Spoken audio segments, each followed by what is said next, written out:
হাসব্যান্ডকে খুঁজতে বেরালাম বন্ধুরা, কারণ ছুটির দিন অনেক কিছু কাজ করে দেবো বলেও কিছুই করে দেয় না।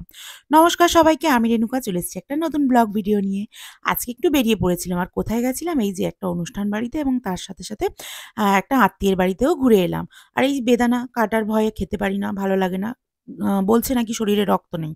তো যে দাদা রক্ত নেয়, আমার চেক আপ করে, সে বলছে শরীরে রক্ত কম। সেই জন্য আর কি একটু বেদানা খেতে বলেছে, কিন্তু বেদানাটা ওইভাবেই দেখে আমি রেখে দিই। তার কারণ অনেক ঝামেলা বেদানা খাওয়া। ওই ছাড়ানো, আ তারপরে দানাগুলো বের করা, তারপরে খাওয়া। তো যাই হোক, আজকে আমাদের বাড়িতে বাজার-ঘাট সব চলে এসছে। আমি এখানে ফুলকপি ভাজাতে, ভাজাতে বেশ একটু লাল করে ফেলেছি। কিন্তু কি করব, এইরকমভাবেই করে ফেলেছি, আর ভাতটা বসিয়ে দিয়েছিলাম। আর ভাতটা এখানে হতে থাকলো। তো ফুলকপিটা বেশ ভাজাচ্ছিলাম। আস্তে, আস্তে একটু শাশুড়ি মার আবার একটু ভাজা, ভাজা পছন্দ। তো ভাজাতে, ভাজাতে যেহেতু একটু লাল হয়ে গেছে, কিছু করার নেই। তারপরে এখানে একটা ডাঁশা পেঁপে, আমার জন্য পেঁপে সিদ্ধ করতে দিয়ে আ কাকিমা বললেন যে, "একটা পেঁপে এরকম হয়ে গেছে, এটা কি করবে?" আমি বলছি, "এটা খেয়ে নেবো।" তো বলে এটি আমি পেঁপেটা খেতে থাকলাম, কারণ এর কোনো ঝামেলা নেই। আর বেদানা ছাড়াতে অনেক ঝামেলা। সেইজন্য রক্ত থাকুক আর না থাকুক গায়ে, পরে দেখা যাবে। এই যে পেঁপেটা খাচ্ছি, পেঁপেটা খেয়ে নিচ্ছি। সকালবেলা এখন কোনো ব্রেকফাস্ট করা হয়নি। শুধুমাত্র সুগারের ওষুধ খেয়েছি, আর এখনো কিছু খাইনি। তো রান্নাবান্না বসিয়ে দিয়েছি। আজকে রান্নার মধ্যে ছিল ফুলকপি, মটরশুঁটি, আলু দিয়ে তরকারি। আর তার সাথে ছিল জলপাইয়ের চাটনি, এটা সেটা। আর এখানে শাশুড়িমা একটু বকাঝকা করছেন। তার কারণ, আমি এই শুক্তোটা শাশুড়িমা করবে বলেছিলেন, শুক্তোটা বসিয়েছেন। আর আমি স্নান করতে চলে গেছিলাম। তারপরে খাওয়া-দাওয়া, স্নান সেরে, সমস্ত ঠাকুর পুজো সেরে এখন হাসব্যান্ডকে খুঁজতে বেরিয়েছি।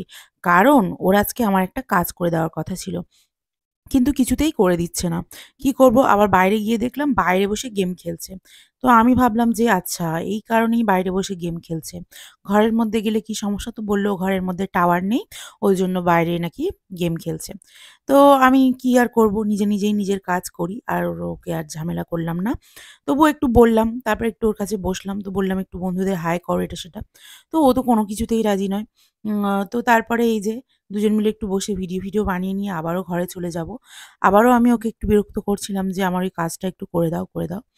কাজটা হচ্ছে আলমারি গুছিয়ে দেওয়া। মানে আলমারিটা তো আমি গুছিয়েছি।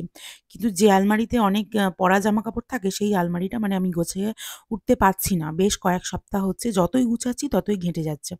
তো ওকে বলছিলাম, "একটু তুমি যদি বসে, বসে কিছু ভাঁজ করে দাও, ২ টো দিলেও অন্তত আমার কাজটা এগিয়ে যাবে।" তো ও বলেছিল, "হ্যাঁ, দেব।" কিন্তু এতই গেমের খেলার আজকের ইচ্ছা হয়েছে ওর, যেহেতু সারা সপ্তাহ দোকানে থাকে, গেম তো খেলতে পারা দূরের কথা, মানে গেম-ফেম সব ভুলে গেছে।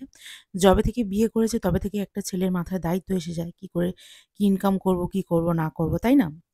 তো সেইজন্য এখন আর ওসব গেমের শখ-টখ ওর নেই। আর এখানে সন্ধ্যাবেলা বসে পড়েছি আটা ময়দা মাখতে। এখানে রান্না-বান্না শুরু হয়ে গেছে। শাশুড়ি মা, আমি আর বড়মশাই ৩ জন মিলে আড্ডা দিচ্ছি আর রান্না। এই একটা দিন আমার ভালোই কাটে।